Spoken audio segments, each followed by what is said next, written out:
Welcome to Unnecessary Governance. Alright everyone, Hick here. This is a short episode that we recorded to have a little look back at the retirement of Paul Rabil and all the interesting, some of the interesting questions that come from that. If you're interested by this and by other such things, on the 23rd of September, it's the last episode of Season 1 of Unnecessary Governance, after which we'll be taking a bit of a break, but that'll let us tie up the PLL quite nicely before we get stuck into the domestic season here in the UK and looking ahead to the start of the NLL season in December. Anyway, here's Tom to tell you all of that again. Cheers. Hello, and welcome to a strange, slightly different, short episode of Unnecessary Guffness. The first, but I'm joined as always by Higgs, our resident referee expert. Which I think I thought you needed a title. I was thinking about this because we're gonna have someone. We'll talk about this. We're gonna have hopefully someone coming on to be experts in other zones. So I thought you needed a title. I think referee and expert is quite fitting. How's it going, resident referee? It's all right, actually. Yeah, not bad. Got stuck into the lacrosse season last weekend. Went to the Border Eights, played 5 games, officiated 1. Over how many days? Cut out before the final. It was a good time. Played with a big stick, whacked a few people. Didn't deliberately or accidentally decapitate anybody. So a pretty good day all round.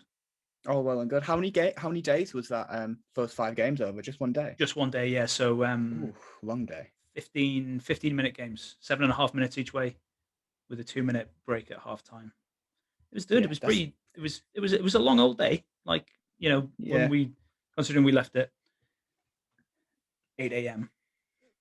Especially being thrown back into the deep end, having not played proper lacrosse in how long now? With COVID. I think I've played 1 game in the last 2 years. I think. Yeah.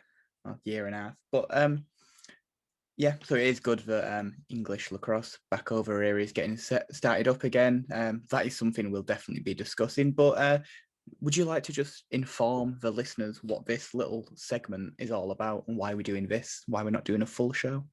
This Saturday coming, the 18th of September, Steve, who's the CEO of the station, you'll have, if you're an OG Unnecessary Governess from all the way back in the Across the Pond sports show, Steve was one of the guys who did the American football segment. Steve's the CEO of the station. He is doing a sponsored walk to raise money for the station this Saturday, and these shows will be played out. This short show from us, a couple of short bits of show from other people as well, will be played out during the day at the post-walk event at the world-famous Central Bar in Gateshead. Which you are at right now, I assume, if you're listening to this. Yeah, so that was a totally unnecessary explanation, but it's going to be really good if I ever get around to editing this to put it up on YouTube. So yeah, a little taster of what the show's about as we sort of come towards the end of season 1, because we are coming towards the end of season 1. Because also this Saturday, potentially as you're listening to this, the big game's on, the PLL's 3rd ever championship match up between the Whipsnakes and Chaos, again as it was last year. And again, we don't really know exactly when this is going out, so we might at this point know who's won. Have the Whipsnakes done a three-peat? The Chaos won the first ever championship, the first ever team other than Whipsnakes to win a PLL championship. The first team to win, powered purely by Fury. I think just across all sports, I've not seen any other team that have made 3 seasons, 2 successful seasons purely powered on anger. Yeah, they lose a lot of games, they get angry, they win a lot of games. So I hope so. It'd be a real win for anger and aggression and violence, which we don't see enough nowadays. So we're rooting for Chaos. Very 2010. Yes. Well, I think because on Saturday, after Saturday, and our last live show of the season, which will be the coming Thursday, exactly a week today for us as we're recording this. We'll be talking a lot about the championship match, but there is a big bit of news which has happened in the last week, which we won't be covering this week because obviously we're not doing a live show this week, and that is the retirement, or the announced retirement, of the greatest lacrosse player of all time, maybe, surely the biggest, surely the most influential, definitely the most famous in social media, Paul Rabil. The man's an absolute icon, and he has announced a few days ago, beginning of this week, that he will not be playing any more professional lacrosse, which it feels about right, if not a bit late. You know, he's been going on for a while now. He was maybe past his best in terms of playing, but with him and Kyle Harrison leaving in the same season, it feels strange. It's the end of an era. It really is, isn't it? It has that end of an, and John Galloway's announced he's retiring as well this year, as is what's the guy long stick from Syracuse at the same time as Galloway? Joel White is also retiring, right. So they're retiring as a pair. You know, they've been everywhere together, Galloway and White, all the way through. But yeah, with particularly with the Rabil and Harrison thing, you know, I hesitate to use the phrase they were contemporaries of mine, but we're similar ages. So, you know, as I was getting into lacrosse at university, the age of sort of 19, you know, those two, Harrison was coming towards the end of his tenure at Hopkins, and Rabil was coming through, starting the year after, you know. So, and in terms of achievements in the game, he's pretty much done it all. You know, he was, well, as you said, he's done everything. You said to me before, he's done pretty much everything apart from win a David Beasley Cup. I know, which we know not everyone can win a David Beasley Cup. Can be, Andy? Only one of us has done it, Tom. Only one of us. Yeah, only some players can ever reach those heights. So we can't expect too much of it. No. But you know, so he won 2 national championships in college. He never won a PLL championship. No, he was never a tier. He never won the Tier Wharton Trophy either for the most outstanding player in college lacrosse. So as we're talking about it now, is really not that impressive. No, but you know, never mind. He was a 4-time All-American, won 2 championships. Yeah, not bad. Yeah, he's had a decent little career. I think it's fair to say. Pretty okay. You know, was the first overall pick in the in the Major League Lacrosse, which was the outdoor pro league at the time, their collegiate draft, and was the second pick in the NLL. That's the indoor league. You know, he's the second pick in that draft in 2008 as well. And one thing we've talked about this year is how few people have been at the top level, you know, who've been picked both, you know, as Jeff Teat has been done this year coming out of college, and what a massive impact they've had on the game overall, and how they are in the absolute top echelon of players of all time. You know, and Rabil's an example of that. You know, he won an NLL championship in 2010 with the Washington Stealth. And I think if we, you know, 2 world championships, 2010 where he was the MVP of the tournament, and then again in 2018 in Israel, where I met him, and he's a very impressive guy to meet up close. You know, you say, oh yeah, he's 6'3" and he's 220 pounds, whatever that is, 100 kilos, and you go, yeah, I mean that's big. But you know, I still play a little bit of rugby, and I know guys who are that size, but he wears it very differently. Yes. To, you know, amateur rugby players. He is a different shape. There's a certain density about him that's very impressive.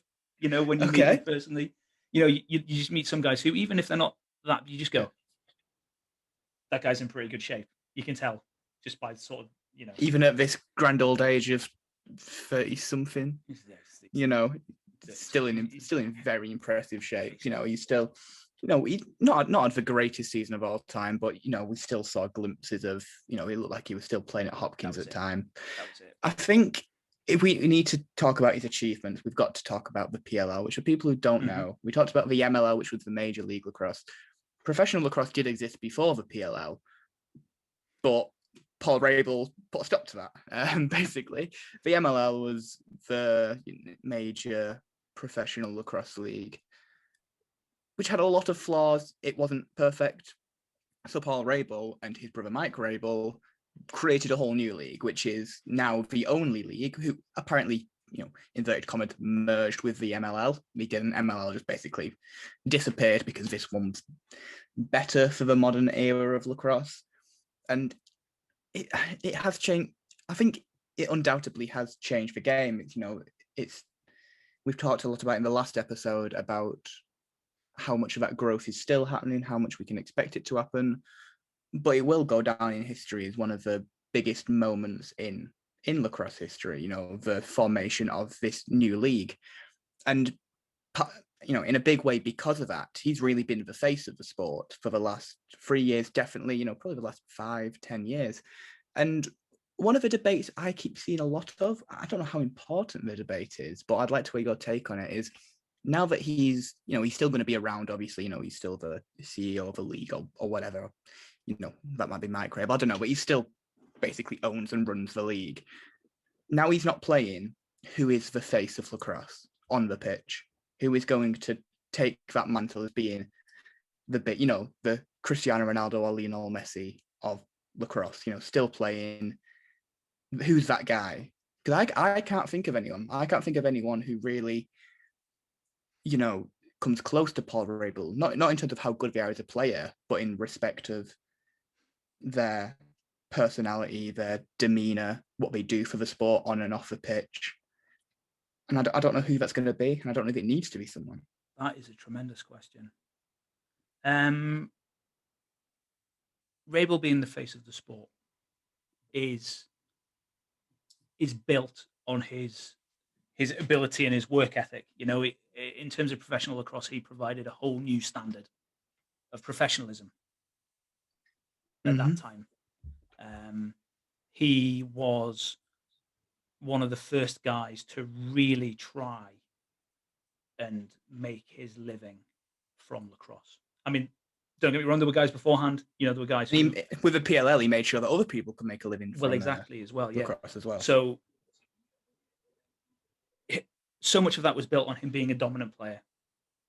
You know, and he was dominant, particularly in college and in the first couple of years in the MLL.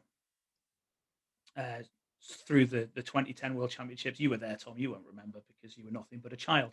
However, I remember watching America play, but no, I can't tell you. I can't tell you that I've recognized Paul Rabil. There were so many times over the course of that tournament where, when they needed a goal, the ball would go to Rabil, and everybody knew the ball was going to Rabil. You know, Brody Merrill knew the ball was going to Rabil, and Brody Merrill was right there with him. But Rabil was just in such supreme condition that he could put his toe in either toe in the ground and split right-handed or left-handed, get to about 16 or 18 yards and sting a corner with either hand, you know, score that goal whenever they needed it, basically. With a complete player, to like the truest sense of the word. Absolutely, you know, and he did it all the way through into the final, you know, anytime it was needed. There was Rabil stepping up, and that's why he was the MVP of that tournament.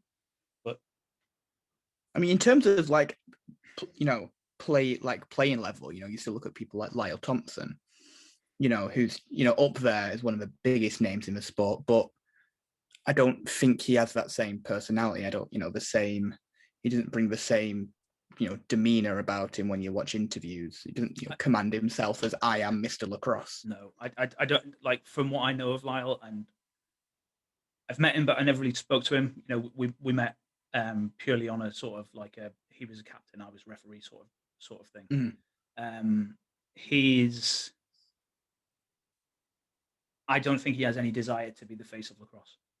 Yeah, me neither, from what I've gathered. And whether Paul did is debatable, but he decided that he was going to use his attributes and his image to make a living, as a professional athlete. And he was a professional athlete first and a lacrosse player second. Absolutely, yeah. So he marketed himself as an athlete, as an NBA basketball player would do, or an NFL player would do, and that was how he portrayed himself. I mean, even recently, in the last few years, he did a trick shot video with Dude Perfect, right? If that Yeah. isn't some like, and that is It's been on Seth Meyers. hundreds of millions of views on YouTube. That lacrosse trick shots. It's pretty good actually. You should probably watch it if you haven't seen it. It is a good video. But it's one of those things where I don't think there's anybody who's immediately ready to step into those shoes and be the face. The guys who may turn into the face of the league, for example, Jeff Teat has that possibility definitely because he is Zed Williams, maybe. Zed Williams, yeah. I mean, Matt Rambo, but Matt Rambo doesn't really have the. No, he's getting on a bit. I'm not sure if there's a time for him to the physical attributes to do that. I don't think anybody would say that Rambo was an athlete first and a lacrosse player second. I think they'd probably think that. No, he was Matty, he's a lacrosse player. Yeah, he's not really an athlete. Yeah. A tank, then a lacrosse player, then an athlete if he wants to be. Yeah, basically. But I think it will be interesting over the coming years, the coming seasons, to see who, if anyone, or if multiple people, kind of grow into that role and what that will mean for the sport. If someone else, has a different personality who ends up being Mr. Lacrosse. Where that takes the sport, how much we'll still see of Paul Rabil. I'm certain he'll be involved behind the scenes. He's already talked about his plans for off the pitch now. But it'll be interesting to see, what his absence and maybe someone trying to fill his shoes will do to the sport. And I think we are well over our allotted 10 minutes now. I think we're, as usual, I think we're a lot closer to 20 minutes now. So we will wrap it up. But, if you want to hear more about this, we'll definitely be going back over it on Thursday, 8:00 till 9:00 for our last episode of season 1. We'll also be wrapping up this entire season, as well as obviously focusing on the championship game and the results of that, who wins. And we'll be looking forward to, a bit more English lacrosse, the indoor game, the NLL starting. And even though we won't be on the radio for, a couple of months, maybe, I think we'll be back pretty soon.